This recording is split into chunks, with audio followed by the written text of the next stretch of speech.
We're recording another Lion King thing. And the plot twist this time is that the subject of, like, the target of our rants this time is me. that is, yeah. We're covering Janna's mentioned multiple times in videos that she used to write fan fictions. She is not shy about it, and she was like, "Fam, we got to read one of my fanfics." And I was like, okay. And this is different from my usual fanfic, I'll say, too, because, like I said, I'm not shy about it, and I did actually learn a lot of writing stuff from it, and my writing did get way better over time. I'd say this was something I did, like, my high school years and my early college years, like 13 to 17 years old. And my longest fanfic was, like, over 200,000 words long, so the reason my stuff doesn't normally make good content is it's kind of long-winded. Huh? And it was popular, too. Which is yeah, insane. It was actually very popular for this fandom. It's kind of a niche fandom too, so that's hard to do. But yeah, it's like for context, the Lord of the Rings series I think is like 500,000 words, so mine was like half that length, and it wasn't even finished. And I wrote most of that in one summer when I was 14, so you can tell like I did write quite well for my age, I think, to give credit where it's due. But you know, it's not good content because I never wrote a fart murder fanfic. Unfortunately, Moan fucking his mom fanfic or anything like that. Like, it's kind of cringe, it's kind of outdated by my standards now, but it's not like I did anything just fucking egregious. But this one is one I used to experiment. Sometimes I'd take a break from my main project and I'd write just whatever experimental thing I could do in like one afternoon. So some of them are pretty off the wall, some of them are pretty crazy. This is one of those, and I actually, even though I wrote it, I have not seen this fanfic, I think probably since around the time I wrote it.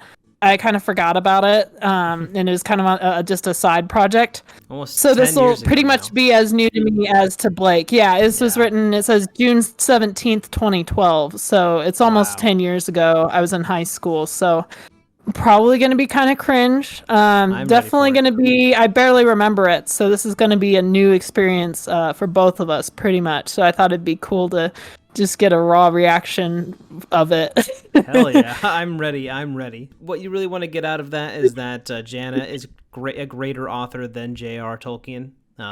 Confirmed. I don't think right. J.R. never wrote that much in a summer, I doubt. So yeah, it did straight up like fucking Lion King, Lord of the Rings, I guess. I mean, fuck. It was like really fucking long, and yeah, I can't believe I did that. I was like, what kind of shit fucking crack cocaine was being slipped into my food when I was 14? Like, literally over the course of one summer, I wrote most of it. I did a few other chapters like before that and after that, but I specifically remember it was like I was in 10th grade. It was over the summer, and yeah, it was like 200,000 words or something like that, something crazy. I wrote like 15,000 words in one night one time. Like, wow. I was a little crack addict. Yeah. Yeah, that fanfic still, like I said, it weirdly was kind of popular. Like, it has hundreds of reviews on it still, and like over 100 people like signed up. Like, if I ever were to post on it again, over 100 people get a fucking email in their inbox like, hey, some rando fucking girl from 10 years ago just like updated her thing out there. So, oh, it's kind of trippy to think about. Well, this was the closest I ever came in my entire life to being popular, y'all. So, oh, come on, you're the co-host of Fox and Mule. What's true? The world's big internet show. Yeah, that's true. Don't even pretend like you're a small channel. Don't even pretend that you're a small channel. Yeah, exactly. Well, ratio determined, so that was pretty impressive. This is one that you said you wrote this one in like one day, right? I think so. I wrote most of these small side projects in one day. Some of them I did in 1 hour. I was really a crack addict. This one was not one of those. It's 5,000 words, so it probably took me like an afternoon. Yeah. Okay, well, it's called A Curious Predicament. Disney makes a sequel to The Lion King. Oh, and Shakespeare's alive too. Think that's weird? Then you must have no idea what happened after that. After what? You didn't mention. Well, I guess after Disney makes the sequel, I guess. Okay, cringe author's note. I'll read it in my 14-year-old early 2010s impersonation voice. Baby Janna hours. Baby Janna hours. A.N. I read a fucking ton of these. God, it was like a fucking broadcast here. Important. Edit. or what I was thinking when I wrote this for 5 hours. Okay, there's the answer to our question. It's okay. I don't either. Just have fun, I guess. X parentheses. Anyway, in case you're unfamiliar with my writing style, the first part is a satiric, supposed to be cliche. Another XC smile. So, for a basic synopsis, this is a mix between what if a TLK4 was made, what if Shakespeare had written said movie, and what if TLK was written in poetry. Perhaps even what if TLK4 was made and we didn't know about it, although obviously that's preposterous. XD! I think the idea for this comes from the fact that I have to write a Shakespearean sonnet for school, and also because we recently read Romeo and Juliet. I love that book. It's so good. I'm a great admirer of Shakespeare. This is during my like my Shakespeare phase, although honestly, like he's way better in plays than actually reading it, just saying. So this is also a tribute to him. You hear that, Shakespeare? You get a really weird AU fic dedicated to you. He must be so proud. Yeah, honestly, I tried already. I tried to read like Shakespeare. I just was always lost. It's one of those It's things. 600 times better watching it as a play. Like I actually Yeah. went to the Globe Theater when I was in London and watched Twelfth Night. It's so fucking funny, dude. Cool. So it is good stuff. And I Yeah. remember watching like the movie version of Hamlet too, and I liked that. But reading it, it's just kind of like, what the fuck is happening? Hamletta. Of the Horner. I think this was also inspired by the fact everyone's like, oh, TLK1 is kind of like Hamlet and Yeah. TLK2 is like Romeo and Juliet, so I just rolled with that and then Right. took it to some kind of weird extreme here. So let's go. Okay, I like the XDs by the way. That's such Yeah, a 2012 thing. very. I know it's very 2012, dude. It was a beautiful morning in the Pride Lands, and everything was perfect. The sun was shining down on the plains, and a beautiful herd of wildebeest was grazing contentedly on thick strands of thick green grass. By the way, this first part is definitely parodying fan fiction. I would never write thick strands of thick green grass. I would kill myself. Okay. Dummy thick It was a grass. picturesque. Even back then, I would have like fucking killed myself. Okay. It was a picturesque landscape, complete with tall mountains and flocks of calling geese. The land was not the only thing flourishing. The royal family was also flourishing, as the evil and horrifying rule of the tyrant Scar had finally been brought to an end. The new king, Simba, had already become renowned for his just and kind nature. It was on this beautiful morning that he withdrew to chat with his daughter, Kiara, and his son-in-law, Kovu. One thing I gotta say, is this a fan fiction net thing? I hate. Why are these? Who's saying that it's supposed to be a narrator? Why is it in quotations? This is someone typing. No, this is someone typing a script, I think. Just roll with it. Just roll with it. This is the narrator, and then now I think this is Simba. Jan, how dare you confuse me? 10 years ago. I'm already confused too. I think that's what's going on. All right. A beautiful day out, isn't it, Kiara? Yes, Simba. Why does she call her dad Simba? Yes, Simba. It is truly wonderful. It's like Bart calling his dad Homer. Yeah, Oh Homer. my god. Fuck you. Yeah, Homer. Well, fuck off, bitch.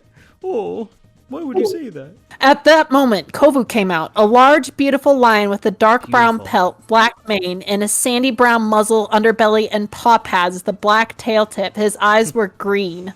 He greeted Kiara with a nuzzle. Kiara was a golden female with light fur on her muzzle, underbelly, and paw pads. Her eyes are blue. Okay, I was totally making fun. Every fucking 13-year-old would describe their shitty OCs like that. Like, and even at the time, I was like, bitch is so fucking stupid. Like, come up with something else. Holy fucking shit. It's so annoying. Well, I agree. It is beautiful out. Or is that Kovu? I don't know. I don't know. Also, I would hope so, because it'd be weird to describe in such detail these characters that every Lion King fan knows. That's true. That's true. Maybe for the people in the audience who've not seen Lion King 2, Simba's Pride, now and they how could you have have this not? shitty description of them. How could you have not seen that beautiful film? It's a great film. It's as old as I am. That's awesome. Happy birthday, Simba's Pride. Simba's Pride Parade. Simba's Pride. Simba's Pride Parade. Simba's Pride Month. Everyone, Yeah. we're coming up to June. That means it's Simba's Pride Month. Yep, it's coming. If It's you're coming. Simba sexual, wear your fucking flag. Wear your Simba fursuit. It's required. Oh my god, go to a pride parade in a Simba fursuit. That's fucking awesome, dude. There's a whole group. They're all the Simba-sexuals. Yeah, dude, I'm totally Simba-sexual. Actually, no, I was Scar-sexual. I have been for 10 years. Well, okay, I'm not anymore, but I was so fucking into him. That's the whole reason I was into Lion King. I was like, he's my fucking little beautiful king. I relate with him so much. I relate with him as I blast Linkin Park in my room. Scars is me. I guess that is pretty cringe. I did some cringe shit, just not, like fucking Timon incest level, Yeah. but it was still pretty out there. Just your regular teenage cringe. What I've done, erase myself. Dude, I'm just like Scar. Holy shit. Okay. All was silenced as they watched the sunrise, but then a bird came out of nowhere. A blue bird. His name was Zazu, and he was the king's major domo. He was sweaty and tired. Do birds sweat? And Simba immediately knew there was bad news. Some horrible, unspeakable evil, perhaps a previously unknown and long forgotten enemy, must have threatened to destroy all that they love. Okay, I'm totally making fun of other fanfics. Holy shit, dude, the shade is real. Like it. Ooh. Ooh, the shade. I can see it. I can see it. Okay, male character, you go. I have a question. Do you seriously call this a script? A heavy-set, burly man sat behind his desk, leafing through a real man, sat behind his desk. A man, leafing through the messy sheets of paper that had been handed to him moments before. With a single calculating movement, he pushed his spectacles onto his nose and continued to glance down at the script, which had been scrawled out there. Man, I'm throwing so much shade, dude. Dissatisfaction was already written across his face, despite the fact that he had only read a few paragraphs. Another man, much younger, stood on the opposite side of the desk, shuffling nervously. I'll be the younger man because I'm younger than you. Okay. You don't like it? The younger man grumbled tiredly, pushing several thick locks of dark hair out of his eyes as he studied the figure behind the desk, which I continued reading. He heard the distinctive sound of a chair creaking in reply, and again looked to see his older counterpart. Looked about to see his older counterpart leaning in towards him, a serious and nonplussed expression on his face. Look, when the studio says they want a fourth Lion King movie, we give them a fourth Lion King movie. But why? The scriptwriter argued, a frustrated and disappointed tone in his voice. It's gonna be a direct-to-video. Only the diehard fans are gonna watch it, like fucking that goth Princess Kiara chick. Why does it matter if it sucks? I just gotta say, I like that they're having this big argument over the quality of it, when literally all that's happened is just, beautiful day out, huh? Yeah, it is. That's literally all that's happened. He's already displeased. This is horrible. I can't believe they told each other how good a day it is outside.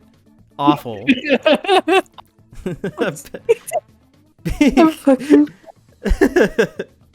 Because Rico, because a better video makes more money. Show some effort. Besides, your pathetic excuse for a screenplay looks like a fan fiction piece. Oh god, this is getting too This is what meta. they didn't say when they made 2019 Lion King. When they actually made the fourth Lion King movie, this is what they didn't say. Show some effort. They never said that once. Okay, sorry. Keep going. They unfortunately with 2019 they let Rico just go all ham. The big burly man was not there to make sure it came out right. Rico ruined it. Fuck you, Rico. Hate you. Fuck you, Rico. Fucking destroyed Lion King 2019. Holy fuck, dude. We need to let Adam know about Rico so he can kill him. Yeah. Adam's gonna fucking put a hit on Rico. Rico's like, why do we need to put effort in? And then no one cockblocked him. John Favreau was just like, yo, you're right. Your pathetic excuse for a screenplay looks like a fan fiction piece written by a 14-year-old. Getting real meta here. But sir, oh my god, this is a fan fiction piece written by a 14-year-old. Holy fuck, fourth wall break! Her name is Janna Jennerson. The third. Fucking fourth wall break, meta! Meta's fuck. Why is this so fucking meta? Oh my god. I don't know. You're like, what the fuck, dude? Okay. This There's is a long amazing. pause. Both parties contemplated this, although in the end, the older man simply dismissed the budding screenplay writer with an indifferent wave of his hand. Man, that is a long-ass paragraph if you're writing a screenplay. Sorry. No, wait. It's me, Okay, yeah. there you go. Your turn. No matter. If you don't write something better, I'll just bring her in here and give her your job. She's probably better anyways. Do you want that? But wait, you're bitching about that. Okay. Okay, Mr. Man, a burly man. Complaining about being given a 14-year-old's fan fiction and then being like, she could take the job, she's better, I guess. Wouldn't the problem be the same? Meta. So meta, I can't believe this. I can't believe you wrote yourself into the story like frickin' like My Immortal. That's pretty impressive. Oh my god. Rico shook his head and left the office, frustratingly chucking the ragged loose-leaf notebook paper into the nearest recycling bin before setting down to his own office and beginning to write. However, in the other room, the telephone began to ring. The editor again leaned forward in his chair to retrieve it, causing another few seconds of creaking to penetrate the still air. Hello, this is Mr. Oh wait, no, this is your turn. You're Mr. Fredrickson. Hello, this is Mr. Fredrickson, editor at Disney Studios. What is that? Wait, what is that? All right, there's someone outside wanting to see me. Tell them I'm not in. Silence. A really old guy, you say? I don't even think it's possible to have a beard that long. Look, I don't care if he wants to see me. I'm not in. The man slammed the telephone back into the receiver with a growl, leaning back into his chair and watching the door idly. Man, too many adverbs, bro. Like, calm down. For several minutes, he sat in silence, and no one ended up coming in to disturb him. Wait, your turn. I wonder who that was. Oh my god, your line delivery is so good.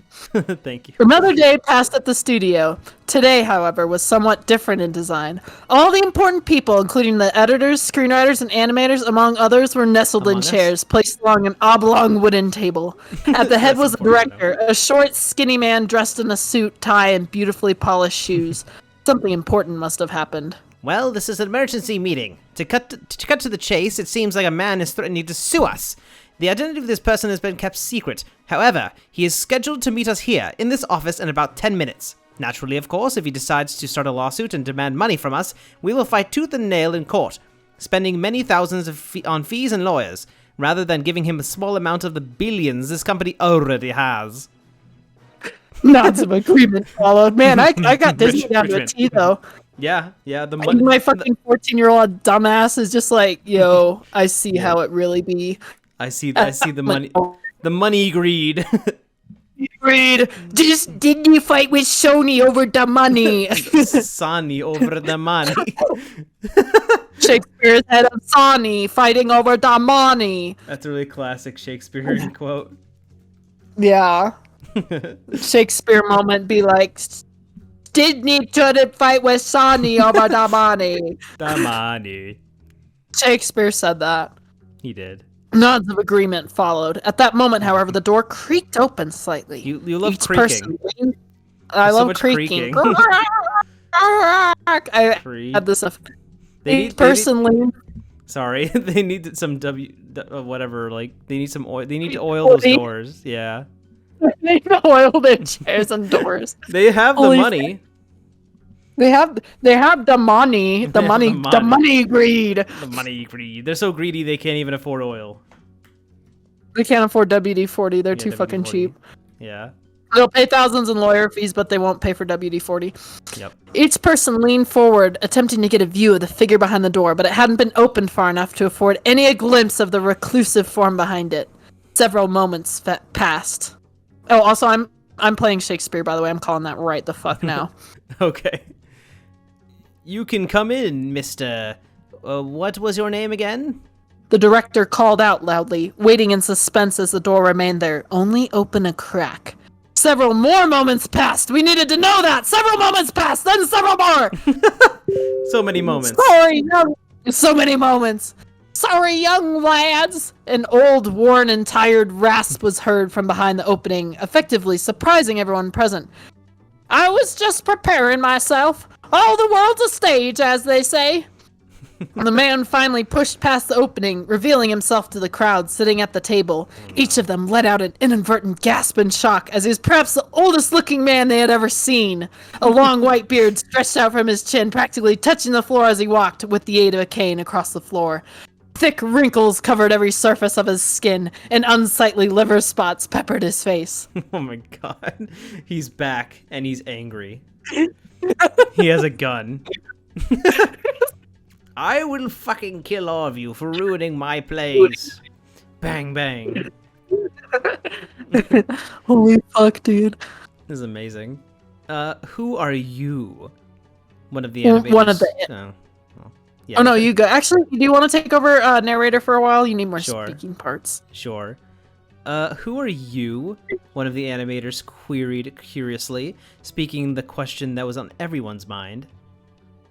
I'm Shakespeare! I'm Shakespeare! I don't know why I'm giving him like a southern accent. I'm trying to do like an old man accent. I want to imagine that he like moved to the like southern U.S. and got like a southern accent, and now he's just, like, I mean, I guess if he lived there for 300 years, like he could. Yeah, he's a hillbilly. Yeah, he's like a hillbilly with like long ass fucking white beard. Exactly. Which is weird to think about, because like when Hamlet was written, I'm pretty sure America, like I don't think the Mayflower had even landed yet, bro. He like settled real early on in the southern U.S. and then somehow got a southern accent. I don't know. And somehow lived 300 years. You know, it happens. Like, yeah, it happens sometimes. It just do be like that. He's a fucking vampire. He's like Edward Cullen. I'm like Edward Cullen from Twilight. I helped write that, by the way. No one knows that. I didn't want to be credited for it. Ghost wrote it. Yes. As a ghost. He's a ghost right now. Oh, wrinkly ghost. There was another pause. No, really. More who moments are passed. you? Silence. The director stood up in his seat, something between a shocked expression and a smirk written on his face. He wasn't sure whether the man was simply playing a epic prank. It's just a prank, bro. It's just a prank, bro. Or was delivering an impossible truth. Normally, of course, he would have regarded anything so ridiculous as a falsity, but the man did look like he was about 450 years old, as if, because there's so many of them, so you can just go off reference. Let's Google 450-year-olds and see if this guy looks, if it checks out okay. Know what you're thinking. How is he still alive, you may ask? But I'm sorry to say that is not important. In any case, I found a problem with your movie, The Lion King. It seems very, very similar to my own work, Hamlet. And as you know, that violates copyright law, sonny boy. He doesn't know about public domain, does he? Poor man. No, dude, it's been so fucking long, dude. Let it go. How do you know about the Lion King? Also, we thought you were dead. No, wait, you are dead. Wait, so is he going around suing every person who ever did any kind of Shakespeare adaptation, like even loosely? Like, is he just going into the public domain and like taking everything out of the public domain and being like, you made something similar to Romeo and Juliet? Who's the director of that? This is fucking blatant copyright infringement! Shakespeare's got the money greeds going. He also I'd like to imagine hillbilly Shakespeare going out to, like down to the like local like middle school and like to some eighth graders and being like, you're this play, I was not authorized. I did not authorize this play, and I'll have to sue your school and all the children. Oh my god. For making Romeo and Juliet the play for your school. No, dude, the guy who made Romeo and Juliet, dude, he's gonna be pissed. He's gonna fucking kill him with a gun. Oh no. I want to speak to your manager! Of course I know about the Lion King. I've kept up with the modern world, of course. Ah, the memories. It's the circle of life. And it moves us all. I like to imagine fucking 450-year-old Shakespeare just starts singing. That's good. That's good. The men all watched, some in awe and some in blatant confusion, as he began singing The Circle of Life verbatim, seemingly in his own world until the song ended. He sang the whole thing. At which point he straightened up and looked at the director seriously in the eye. They just sat there the whole time and watched him sing that. They didn't call security once or anything. They just watched the whole time. Some are odd, some are blatantly confused. Why aren't they all blatantly confused? Yeah. What? I mean, maybe a mix of both, but I don't know. Some old guys just singing Circle of Life. I think I'd be more concerned and confused, yeah. They're like, is he senile? Anyways, I thought I would simply let it go. And when you based the sequel off Romeo and Juliet, well, I decided to let that one go as well. Let the youngsters have some fun, I told myself. But anyways, that's unimportant. I hear you were gonna make a third sequel, a fourth edition to your trilogy, and that's when I decided I should make my presence known. For you see, I'm a very big fan of the movies, and I know you meant no disrespect to my work. If it's alright with you, I'd rather not sue. It only needlessly complicates things. I'd rather like to kind of sort of deal with you, if you're alright with that. Yes, because being inspired means you have to like cut a deal with some weird old man that walks in. Oh my god. Oh my. How do they know he's Shakespeare? Why are they just accepting this? Yeah, they don't call security or have a fact check anything like that. They take it verbatim. Very smart. They got very smart people in charge at Disney. And what would that be? The director asked surreptitiously. Surreptitiously. I'm not. Wow. Freaking 14-year-old or whatever. Decade ago, Janna has better words than dropping me. out. Yeah, better Englishes. Oh my god, the better Englishes. Yeah, exactly. The actual serious stuff was like pretty good for being 14. This one is just so off the wall. I wrote it in 5 hours, so it's not even really that polished. And then I just was like, let's just do some weird shit, and I did, and I published it. That's pretty epic. It's pretty awesome, huh? Yeah, raising one eyebrow in a sussy glare. Sussy glare. Yeah. Introduce the children to the wonders of poetry. Yes, yes, the wonderful world of poetry. Every line will be a sonnet, every word beautiful and flowing. Show them the joys of blank verse, the quatrains after quatrains of iambic pentameter. Now you see, those are the best of my days, sitting at home and writing all those plays. Nice rhyme, Shakespeare. Good job. Actually, I remember I counted out the syllables for a lot of these to make it iambic pentameter, because specifically that's what Shakespeare used a lot of the time. I don't know. I was like, totally. I like the idea he actually spoke like that all the time. He couldn't speak to anybody unless it was I'm sure he did. Unless it was poetic. He stood up on one of the chairs, his small old form becoming animated. No pun intended. Ha ha! So funny. Dude, that's so hilarious. As he passionate. Whoa, Pride Rock! Animation! Pride Rock. Well, it's not an animated movie, but it's not live action, so it's its own new genre. Shut the fuck up, you fucking stupid bitch. God. Oh my god. New genre, no. A genre that I hope dies. Yeah. Wow, dude, Pride. As he passionately continued his discourse, many of the animators had begun to look on admiringly for some reason, while the script writers only looked up in confusion. Based. Wait, you're writing the script for this movie, right? Oh, now that's the good part. I wouldn't want to take all your jobs away now, would I? You all will get to write it. You all will finally see the joy of poetry. Sonny boy, the joy that I felt when I wrote. I know you won't disappoint me. He ended with a sincere smile directed at each man at the table. Whoa, man, sexist. There's no women at the table? Fuck that. Most only nodded in a... Corp is very sexist. There are no women women at the table, and I felt the need to point that out. Most only nodded in agreement, seemingly liking the preposterous idea. Holy fuck! Why? Just some old dude.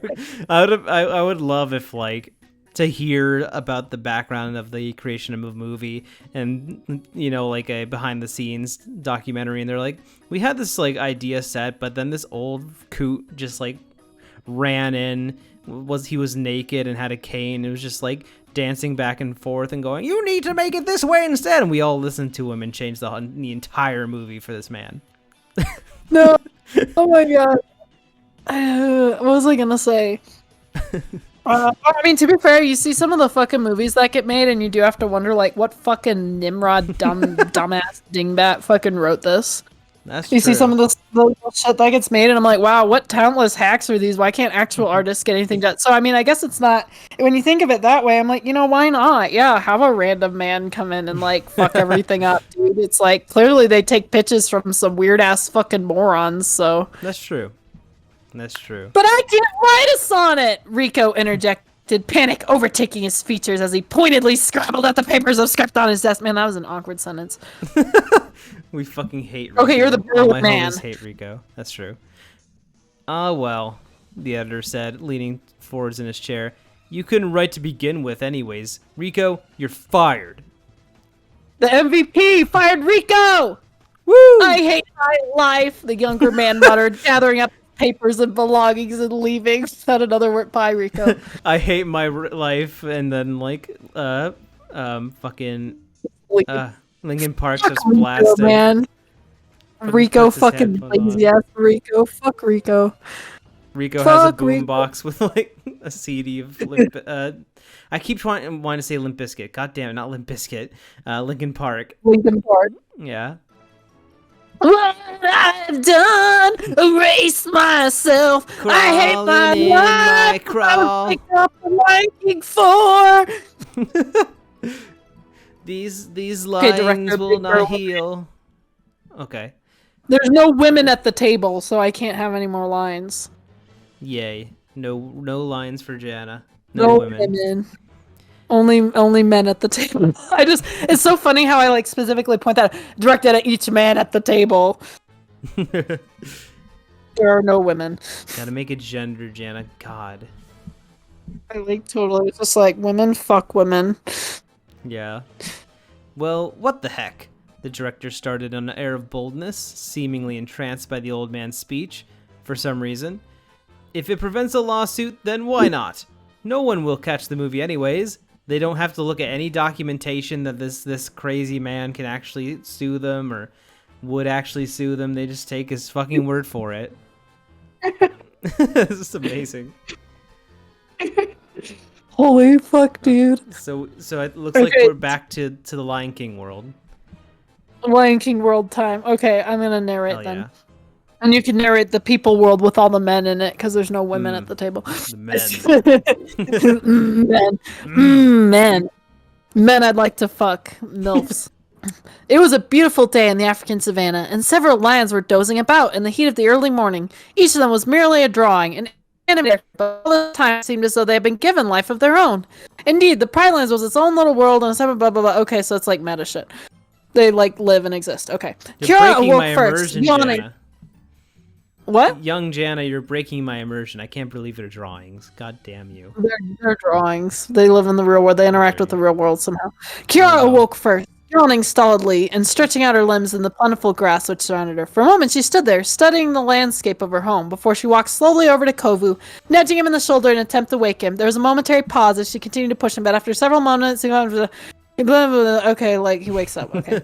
Hello, he whispered softly. Or, well, it's a man, whatever. Hello, he whispered softly. Hello.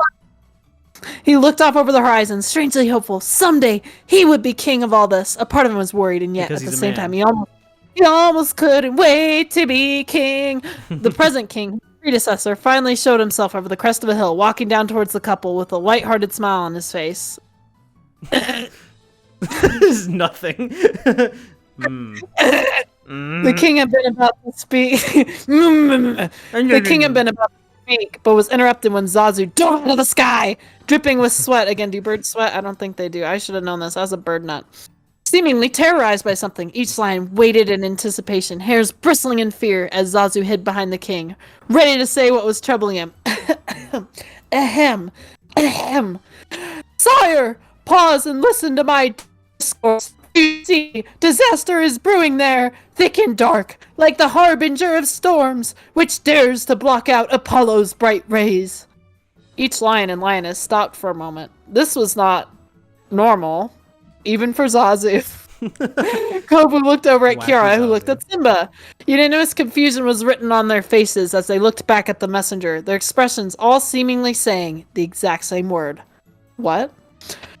Zazu, brave messenger, Kiara. Zazu, brave messenger, I know not what... Kiara clasped a paw quickly over her mouth, shock in her eyes as the train of words unconsciously escaped her lips. I like I want to know the poetic beauty behind hello.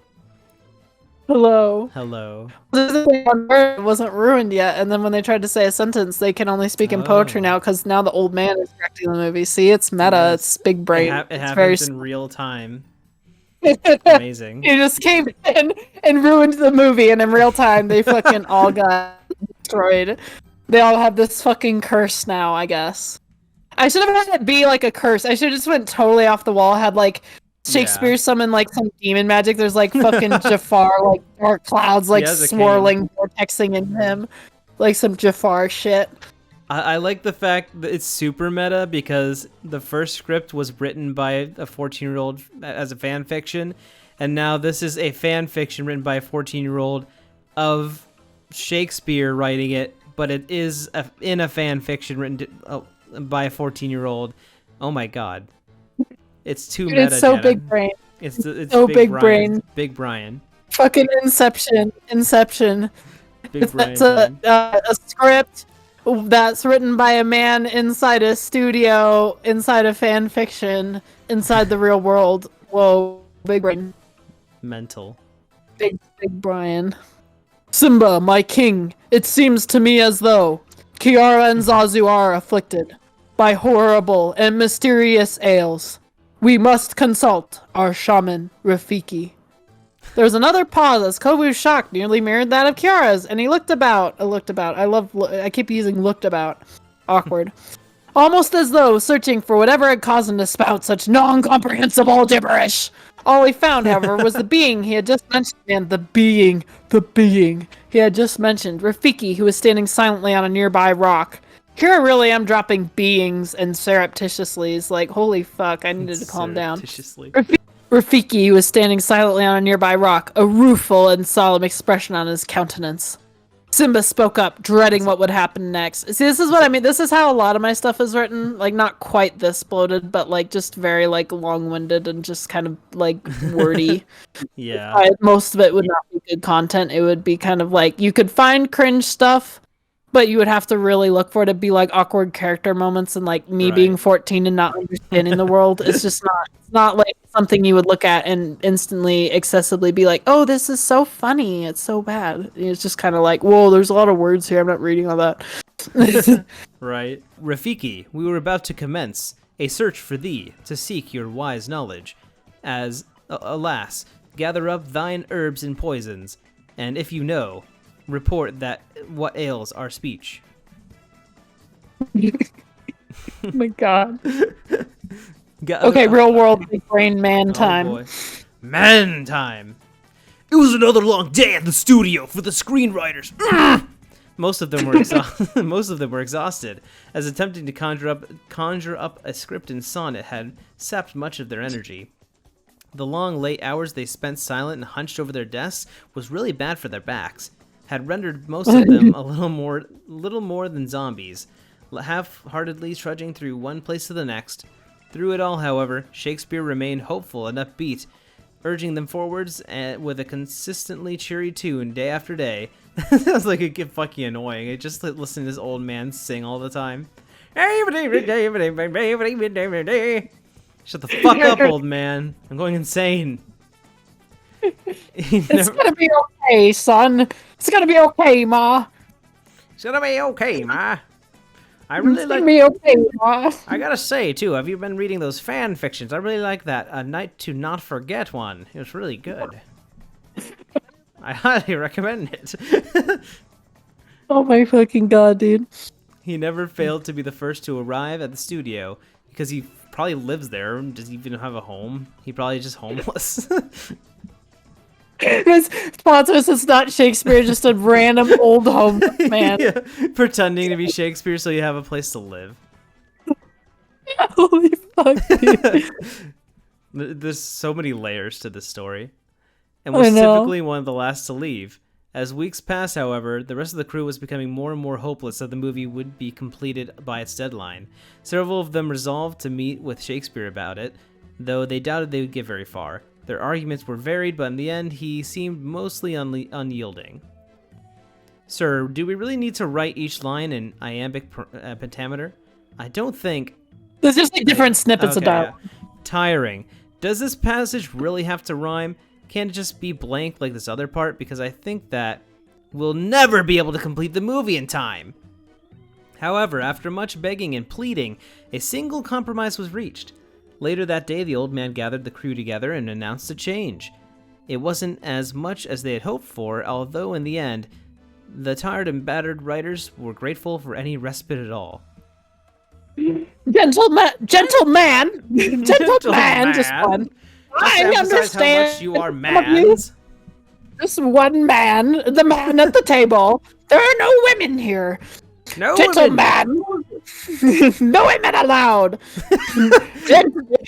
I come from a time where women were seen as less. I appreciate that there's only men here.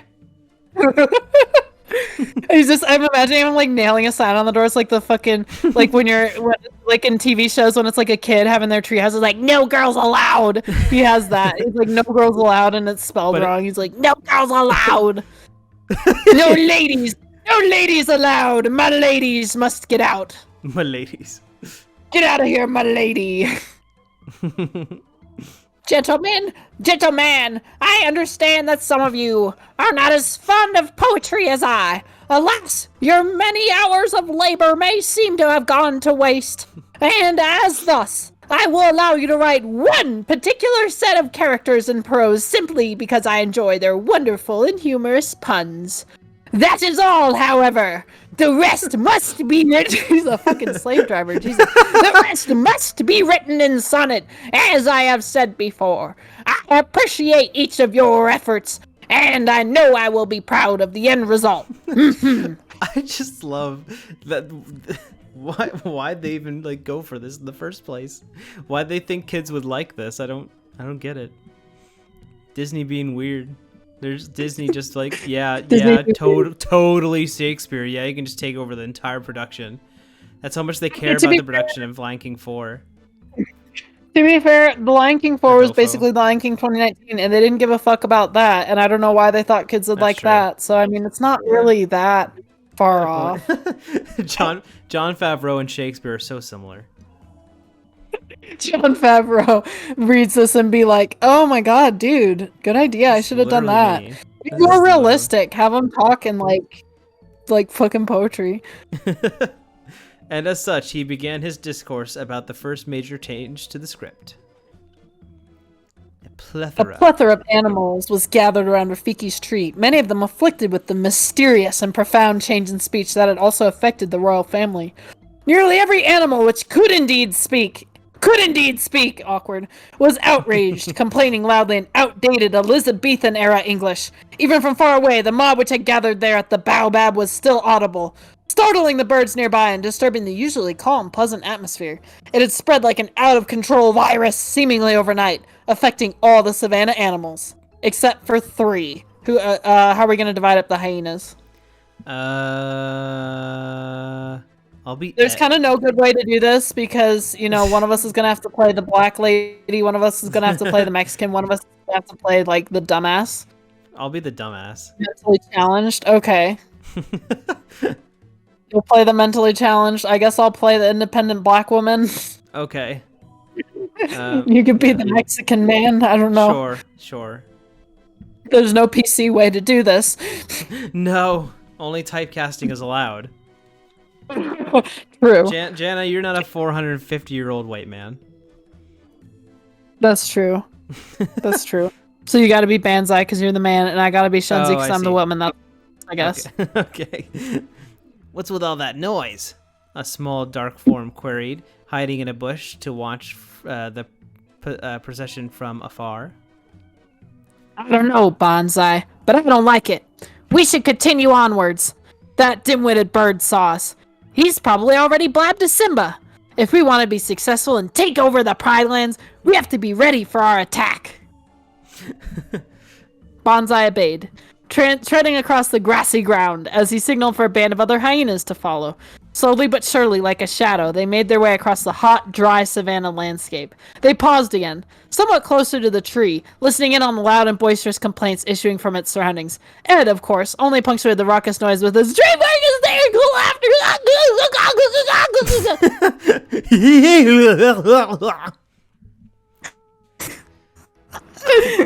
Quiet!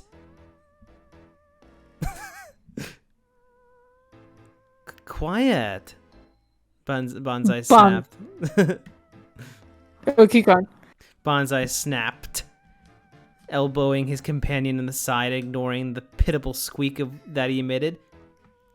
Of course, it didn't exactly matter whether Ed laughed or not. Considering the surroundings, there's little chance of being detected anyways.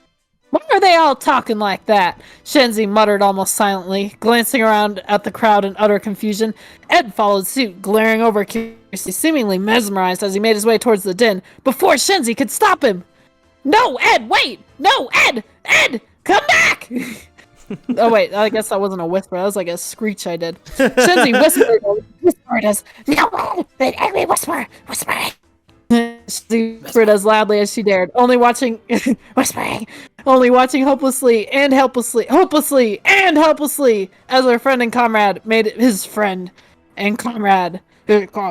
Oh, comrade! Comrade! Made his way towards the already frightened animals.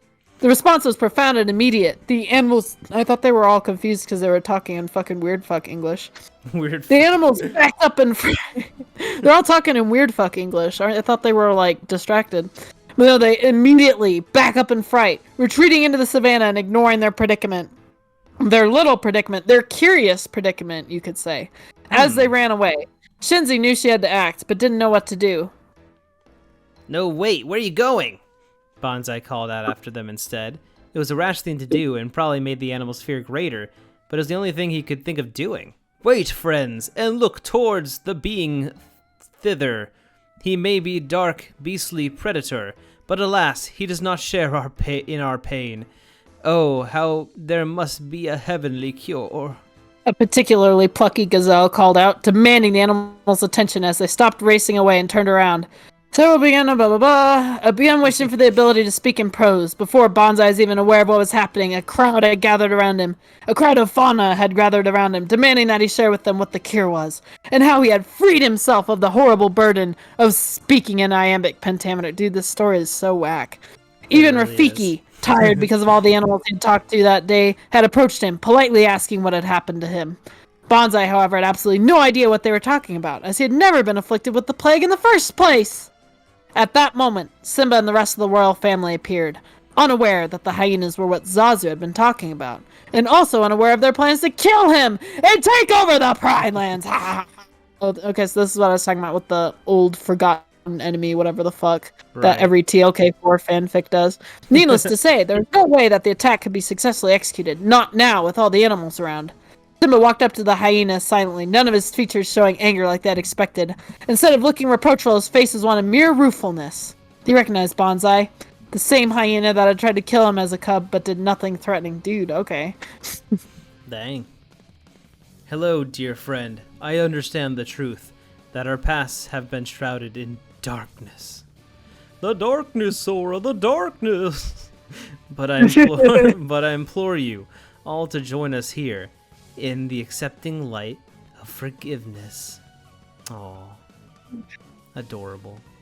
The hyena stared into Simba's eyes, and then back at Shenzi, who had already withdrawn from the bush she'd been hiding in, looked forwards in awe, and slowly motioned for the other hyenas to follow as a single tear dripped from her pale cheek. I don't feel like the hyenas. They'd probably think that like this like way of speaking is fucking gay or something. Like, Probably. wow, are you fucking gay? We hate you. Oh, we already hated you. Now we really hate you. Yeah, now we know you're fucking homo. True. I mean, they already knew that. Wait, an alliance between... Star is very homo. Let's just say, by the way. Yeah, he is, and he is a king. He is the king. Fucking king, a fucking short king. Yeah. Wait, an alliance between Simba and the hyenas? That wouldn't last long at all, the old man said in dismay, leafing through the last few pages of the latest and thickest copy of the script. He read several more Fucking dummy thick, dude. Oh, this is a dummy thick script. This movie's gonna be like 3 hours. Rico? Rico's fucking dead, as he should be. Fucking dead. Fucking kill Rico 2022. He killed himself. Good. He read several more The pages. editor just leaves a big red pen and just puts KYS on the script. Yes, they KYS. they wrote KYS on a piece of paper and taped it to his back. Oh my fucking god. Workplace harassment. It's deserved when it's fucking stupid Rico. You know when it's Rico? Like, fuck that guy. Honestly, yeah. He read several more pages in silence before turning and facing the man who had handed it to him. Well, what do you want me to do? We're near the end anyways. The hyenas already joined the Pridelanders. Did they really? Shakespeare said quietly, swiveling his chair around slightly. Like, in words, indeed, yes, but in heart and soul, I don't think so. In fact, he murmured, a grin coming to his face, I think it should end the way all my stories end. Oh, yes, ha ha ha, brilliant, sonny boy, he yelled with an excited laugh. I keep adding sonny boy, just funny. It's like some fucking old man hillbilly. He yelled with an excited laugh. Rapidly pulling out a sheet of paper and scribbling on it. Yes, yes, it will be just like Hamlet and Romeo and Juliet. Thunder crackles behind him. Again, though, he couldn't pick another one of his plays. He just complained about the other ones being like those, and he couldn't pick a different one. That's true. That's true.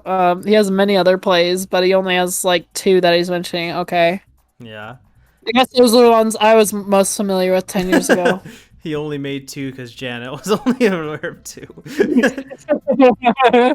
Oh my fucking god. The man only stood there worriedly, concerned about where this was going. It was a dark and stormy night in the savannah. Thunder rumbled in the distance. What if that was actually Pumbaa's farts in the distance? The Pumbaa fart murder stories happening at the same time. Fucking Elsewhere. Pumbaa fart murder. The bright streaks of lightning split open the sky and let forth a torrent of rain from the heavens. Every crawling creature, crawling in my crawl, creature of the night had either retreated into a burrow or was searching for a place to get out of the rain. All that is, except for the Pridelanders and the gang of hyenas gathered on top of the rocky plateau. A certain tension was in the air, a certain thickness. Yeah, I'm the child. The battle seemed all but inevitable. Dummy thing. You wretched beast! You backstabbing traitor! All but willing to take my misgivings! Righteous as they were and secretly plot your insidious mutiny towards me! Man, kids would zone out during this. What the fuck? No, they would love this. They would dig this so much. Simba yelled out into the night angrily at no one, pacing back and forth, teeth barred in red-hot rage as he glared daggers at Bonsai, who was standing in a defensive posture across from him. Kiara wanted to interject to try and stop the inevitable, but Kovu held her back, reassuring his mate that what Simba was doing was the right thing. Murder. What foul monster do you have to say? Banzai stood there indignantly, glancing at the Pridelanders with a brusque yet calm smirk. Oh wait, you're Bonsai. Yep. There's nothing to say. I will avenge what you did to Scar!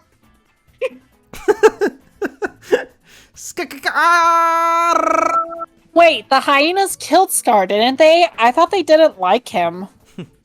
The editor, Mr. Fredrickson, again sat back in his chair. He looked expectantly at the man who was sitting across the desk from him, a small man whose form had been made even smaller from the long, exhausting hours at the studio, but received only an indifferent shrug in reply.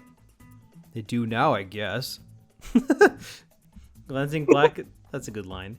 Glancing back at the script, the older man looked back at him sternly. All right, I'll change it. I was tired, okay? Are we almost done with the pre-production? Well, we'd have to be to finish on time.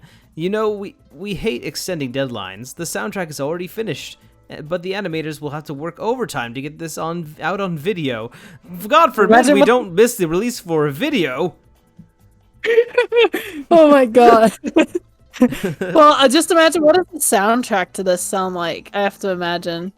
This fucking weird-ass poetry Shakespeare Lion King 4. Yeah, how the fuck do you finish all the soundtrack before you even get the script done? You don't even know what the fuck's happening in the movie yet. It's like, we got the soundtrack done, fam. We got everything. Hopefully it's relevant to the fucking movie, but it's done. Dude, they don't even have a storyboard yet. Like, yeah. They just, like, they're still working on the fucking script, like, 10 years, like, into this thing. Yeah, honestly, because the fucking old man keeps changing it, I'm sure, and they're just like, oh, we just need to do what the old man says. He's probably spent more dumped more money into this movie, having it in production hell for so long, and then we'll lose all this money. They might as well just have let him sue them. My script got wet in the rain. It's completely useless now. That's true, it is. He cast a hopeless glance down at the script, and the writer's hunched form hobbled away without another word. What foul monster do you have to say in your Banzai? Banzai stood there indignantly, glancing at the Pridelanders with a brusque yet calm smirk. There's nothing to say. Our differences are too great for us to coexist. This is not a union between two different prides of lions, as it was when Kiara and Kovu were in love. We are talking about lions and hyenas. I can promise you, or as you would say in your ridiculous poetry, you fucking gay homo, I swear on my honor, that I will avenge any kind of the things you've done to us. Banzai leapt at the king with his fangs bared, though the Pridelanders were too shocked to enter the fray. However, Banzai was not without backup. With roughly equal numbers, it was obvious that, without peaceful resolution, the battle would be quite long and arduous. Simba hopped backwards. Fight shit. It's always gotta fight something. There we go. Speed read. Simba hopped. Yeah, boring fight. Simba hopped backwards. A sharp thud was heard. Unconscious. Violence. Leon Lore. Violence. Yeah, Banzai, who's still lying on the ground, comatose. He's fucking knocked out. Fucking loser. The first casualty. He's the first just casualty. dies. Yeah, he's dead. Simba glanced around the battle unfolded, catching sight of many familiar lionesses. He's like he's like coming over them. The protective part of him. He's like just like fucking boner. Okay, as the fight waged on, more and more bodies had begun to appear. Oh, Jesus, okay, they're just all dying. The crash of the lightning illuminated the bloody scene, allowing, dying breaths. Okay, yeah, they're dying, whatever. Within them, dissipating in the cold and merciless air. God, there's so much. Finally, things were... I'm saying normally I have up good content. It's just all these old man scenes are fucking hilarious. Yeah, they're good. Finally, things were beginning to die down as the number of fighters decreased. Most of the hyenas were dead, except for Shenzi, Ed, and a few others. Fucking rip Banzai. R.I.P. Simba and Kiara were the only lions still able to fight, while a few lions, including Kovu, have died. Haha, rip. Lol. Works and then dies. And Kovu fans fucking cry, cope and seethe. Many have been wounded and knocked unconscious. Seethe, am I right? Yeah. Copa and Justice for Copa. Justice for Copa. He can Copa replace is real. I believe in him. Simba can be like, I know your husband just died, but I have this cool Copa fellow you might like. Your brother. No. Fueled by rage and desire to protect his child, Simba waded through the mist. Blah, blah, blah. Deadly-looking hyenas. Okay. Cornered by hyenas. Kiara, I see thou hast need of me. I am coming to your aid. Wait just one small moment, and I shall be at your side, through thick and thin, like a warrior's shield. Boy. By the time he'd finished his quatrain, however, the four small lurking forms had advanced on her simultaneously. She had tried to ward them off, but she was failing. Epic fail. Gradually succumbing to the blows of her enemies. Simba ran faster than ever, trying to, like Sonic the Hedgehog, trying to get her to her in time. Just Simba the Hedgehog. But he was too far away. It's disappointing you never did any Sonic fanfics, I assume. That would have been awesome. I actually thought about it, but I didn't end up doing it. I should have. That would have been hilarious. I was into that again around this time, actually, so. Aw. There was no way he I read could have some gotten good some fanfics epic, around this time. I would have loved some epic, edgy, like Janna Shadow fanfic. Dude, I totally would have. I favorited like a bunch of Shadow fanfics around this time. I was so into that shit, dude. Shadow, like, hanging out with Scar. Oh my god, dude. Yeah, I would have been unironically into that. There's no way he would get to her in time. He was too late, and could only watch as she disappeared under the hyenas. I love how I imply too that the reason she died is because he fucking like sat up and gave a fucking warrior speech like in the middle of it. He had to like finish his quatrain and she just fucking dies. Well, that's the curse. You have to finish it. That's the curse.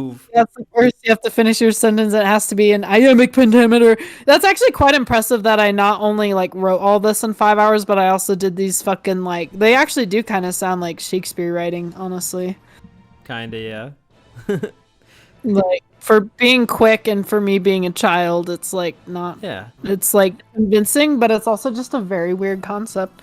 I shall smite thee, cowardly Scaramouche. Scaramouche. Scaramouche to the fandango. Yeah. And he did quickly picking off 3 surprised hyenas before they could even attack him. Only Edward was left, pinned under his grasp with a horrified look on his face. But it didn't change anything. Kiara was dying, finally, and there's nothing he could do. Your kind killed my beautiful daughter, who was no more than a tender rosebud, about to blossom into a flower. Ugh. From now on, your kind is banished from here. Weren't they already? Yeah. They were already banished. You're double banished. Double banished. You're triple duper, super duper banished now. Triple banished.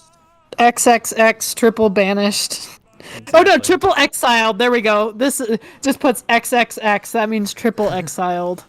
Then it gets sexy. Ooh. I don't know if I don't want to hear him talk about her being a tender rosebud and blossoming. It sounds kind of weird. That's true. My daughter was a tender rosebud blossoming. Ugh. Watch for it, not forget to. With that, he let Ed go and collapsed into the mud next to his daughter, crying until he could cry no more. Boo-hoo. He didn't leave, even after she was long gone. The lion only stayed there. What an idiot. You gotta move eventually. Watching as the storm gradually stopped and the sun dawned over the horizon, all was silent, and with a broken heart, Simba yelled towards the sky. Wait, no, he didn't exile them. He sexiled them. There we go. That's what I was trying to say. He sexiled XXX, Ed. triple sexiled. Why, merciless ruler of the sky, hast thou seen fit to take my only gift? Now, my time will never fly. Let my soul meet death, and away I'll drift. With that, the mighty Simba collapsed to the ground, dead. How? What happened? You just died. He He just died. He His died soul of a met death. He Oh finished god, his he's quatrain. like the beast. He died of loneliness. I surely die of loneliness. His loneliness meter got too high. And he died. I will die of loneliness. The aftermath of that day, the loneliness meter. I love that. That's a Phalus reference for those who don't know. Just watch all his videos about anything Yes. animated. Please And do. actually, all his horror films. Fucking funny. The aftermath of that day was significant. Heineken fled the realm. They were sexiled. They never returned to the Pride Lands. With the royal family dead, blah blah blah, Lioness to create a new kingdom and have sex. From out of the ashes, a new monarch, stronger and better than the rest. Blah blah blah blah. Okay. They never forgot Simba, his daughter Kiara, and his heir Kovu. Ed was the only surviving hyena. Although he played almost no part in the story and wasn't even able to speak, he still was somehow able to spread the word of the royal family's history to his prodigy. The end. I just imagine the story just going like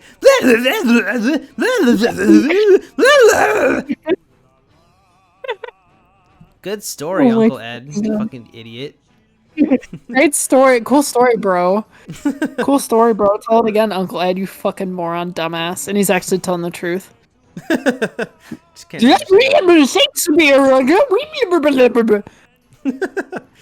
That's a wrap. 3 years have passed in the studio. 3 fucking years, Jesus fucking Christ. And the movie had, to everyone's great relief, finally been finished. Now all the crew, writers, animators, actors, editors. Yes, we know what the fucking crew is, Janna. Jeez.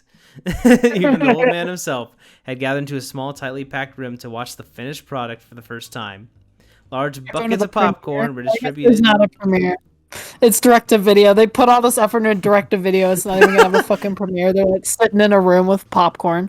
Holy fuck, dude. I want to imagine like the tape having like, you know, like one of those blurbs where it says like, you know, what celebrities were in it or whatever. It's like has actual Shakespeare in it. Written by Shakespeare himself. Imagine them just in this tiny room and they have their popcorn. They have a fucking like red carpet rolled out. They're like just watching this in like fucking pop-up chairs. They went to Party City, got like a really cheap red carpet. It's like Party City was Goth Princess Kiara there, and she gave all her advice on the movie.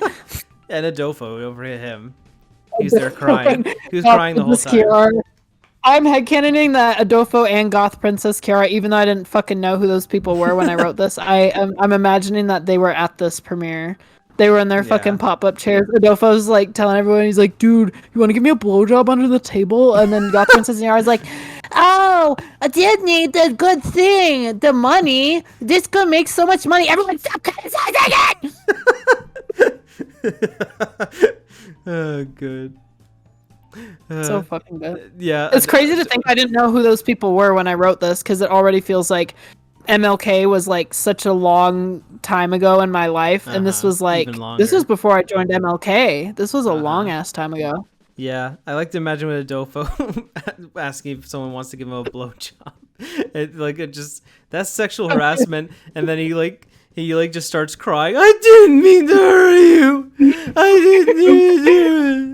I didn't mean to sexually harass you.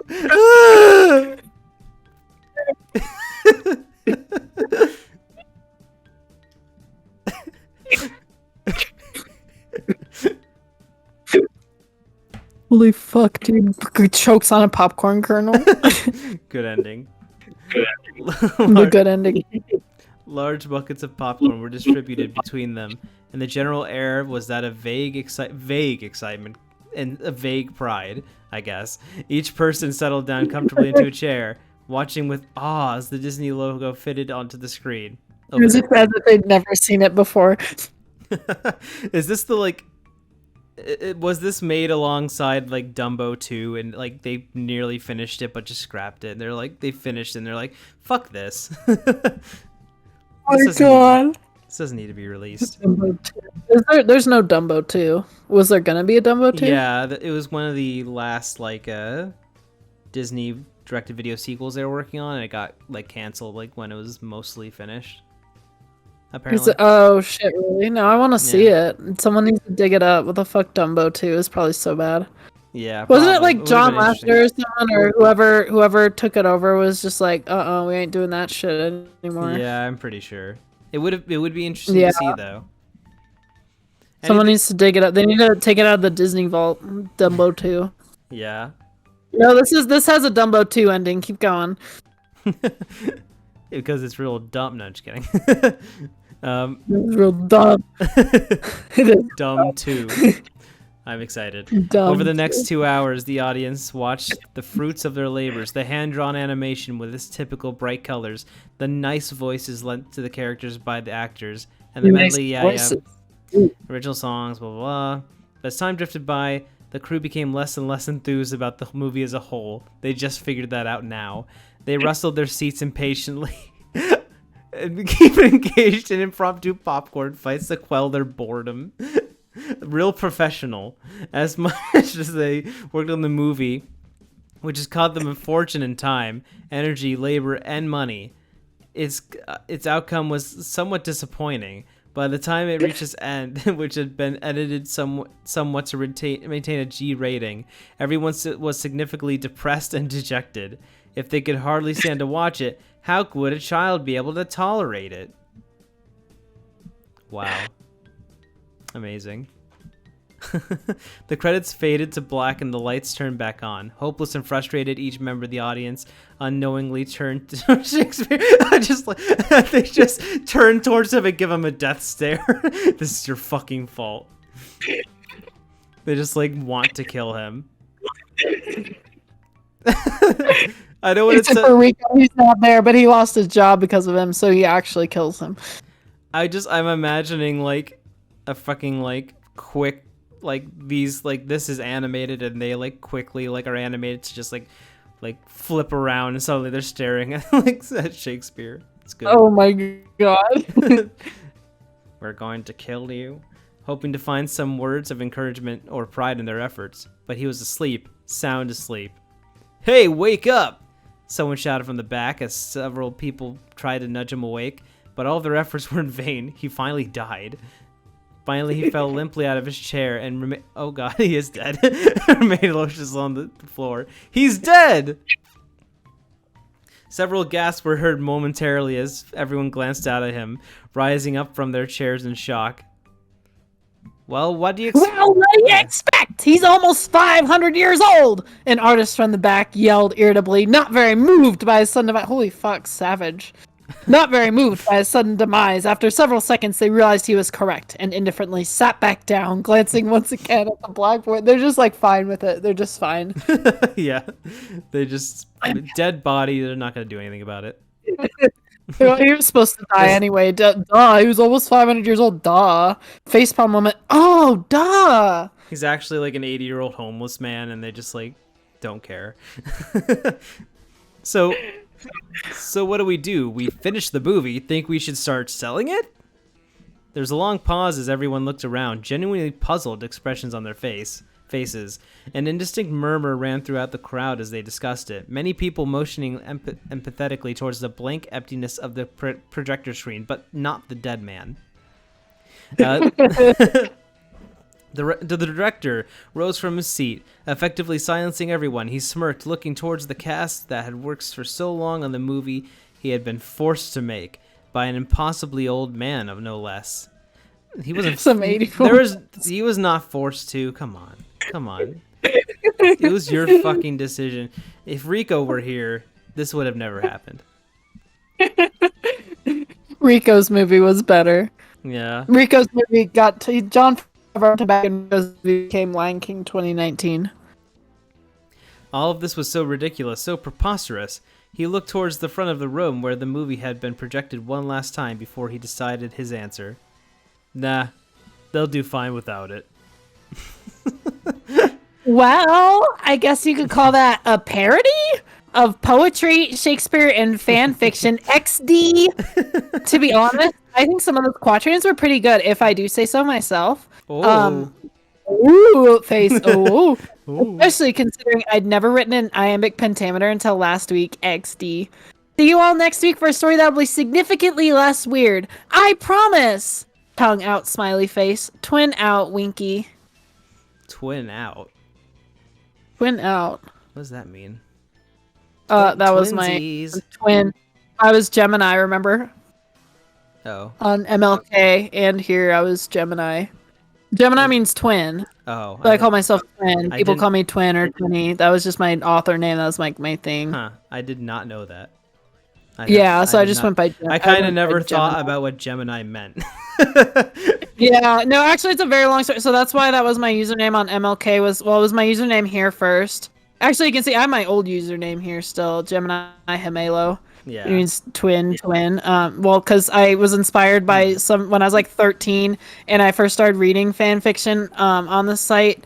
I was inspired by, or I was just like kind of reading around and like saw different people's usernames looking for inspiration. And I remember, I don't even think I read his stories, but I thought it was cool that there was a guy whose username was that person you might know. And I thought that was like a funny one. And so I picked I Could Be Your Evil Twin. I don't know why. I was like 13. And after like 4 months, I decided I didn't like it. So then I picked like words that meant twin because I was like, oh, I'll keep the same theme. I don't know. It was very weird, a train of events. But then it ended up not really mattering because like hardly anyone knew me from when I Could Be Your Evil Twin, that I wrote like one story under that name and then changed it after like 3 months. And then I wrote my big story under Gemini Himelo, so everyone, was, oh, that means twin, so they just call me Twin or Twinny. And eventually, like on my MLK days, I was like, that's kind of a weirdly awkward username, and also like people don't know it's pronounced Himelo because it's Spanish. I didn't know that either.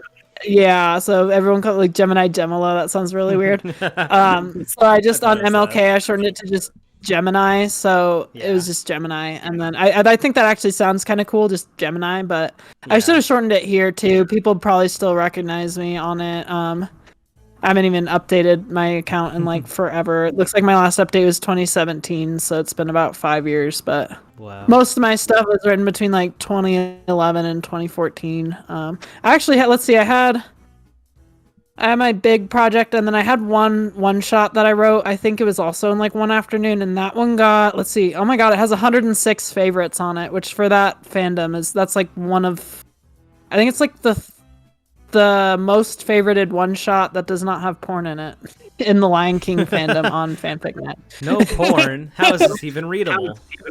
There's no porn in it because there's a few others that have more than that one, but they all are like M-rated and have like sexual themes, so that's why a bunch of people favorited it. Yeah, that's a thing. Epic. Lion King sex porn fanfic.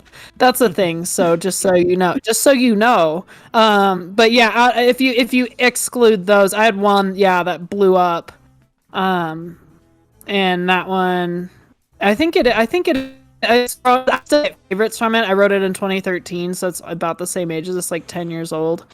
So I got a lot of favorites. I like blew up for some reason. Most of these one shots, I mean, this one has like 5 favorites, I think, and most of mine, they have like 5 or 10. So- Actually, some of these have grown quite a bit since I last remember reading. I guess people have been favoriting over the years, but I have one that just randomly, for no reason, even though I only ever posted one chapter and never updated it because it's just a one-shot story, has 106 favorites for this fandom. It's fucking crazy, dude. Wow, that's a lot. I will say. Yeah.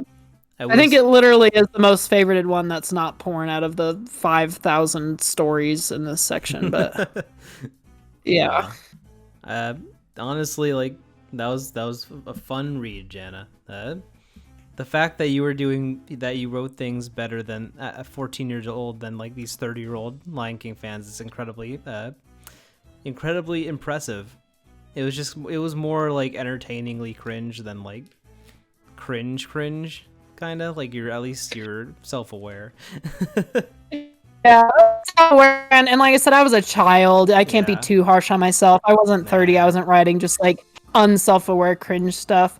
Most of my stuff is quite a bit better than that. Well, not better. It's less weird. It's more serious. Yeah. It's still bad by my current standards, but especially considering, the average person on Fanfic.net is like 13, 14, 15 years old. Like my stuff does not stick out as, being particularly cringe or terrible or weird. It's just kind of there. So That's why, like I said, I'm not embarrassed about it. It was what it was. I was 13, 14, 15 years old. Like, I actually wrote pretty well for my age, I think. So I think a lot of people, they like cringe at their fanfic years, and they're like, well, I think a lot of people they're like, oh, if I ever write it, if I'm ever a published author, I'm gonna like, take down my fanfic account. I'm gonna like, and I just don't see any need to do that. I'm like, yeah, I wrote fanfic net. I'm always gonna keep my stories up. Like, some of them really are cringy looking back, but it's like, that's where I was at the time, and like I wrote pretty well for my age, and I really liked to do it, and people liked my stuff, so I'm like, I'm just gonna keep it up forever, because it's it's a nice reminder that that's where I'd started really, and I learned so much. Like that big project I did, my writing style like skyrocketed. Like the one we just read, is kind of when I was starting that summer. I think I just finished 9th grade. And I was just starting that summer where I was like really updating Trampled. Trampled was my big project. And I was just really starting to get into that. And then I wrote, probably like 150,000 words that summer, probably something crazy like that. I'm looking at this. It says it's 257,000 words. Some of it's author's notes. I wrote a lot of author's notes, but that's still only like 10,000 words, I think. So this is pretty much half the length of Lord of the Rings. And my writing style just grew so much over that, because you can read the first chapters and they read a lot like the one we just read. But the ones towards the end, it just is like way better, And so I really have that to thank for actually being at all competent, because my early stuff is like, it was good for my age, but it wasn't great. There's a lot of awkward stuff, especially, the one we read is rushed and all that. But I really took my time, especially on the later chapters, and really, I'd kind of think about it. I'd mull the story over. I'd write a little bit, and then I'd just have binges. I'd just go on big old things, and I was just like, put a lot more thought and time and care into it, and my writing style just grew so much. It got way better in one summer. I would totally recommend, and I'm so glad I did that. I could probably never replicate that again in my life.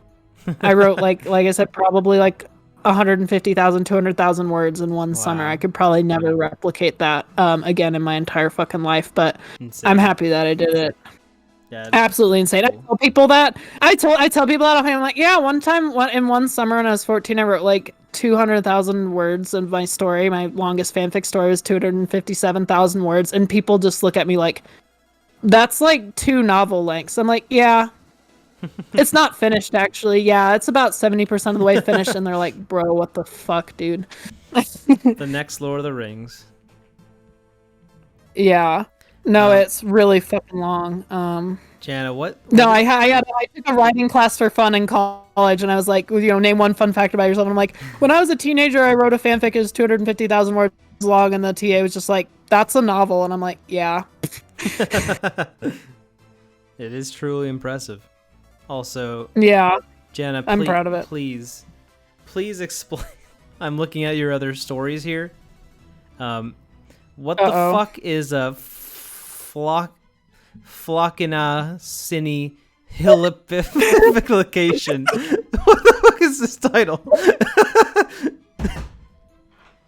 Okay, let me read the author's note for it. Okay.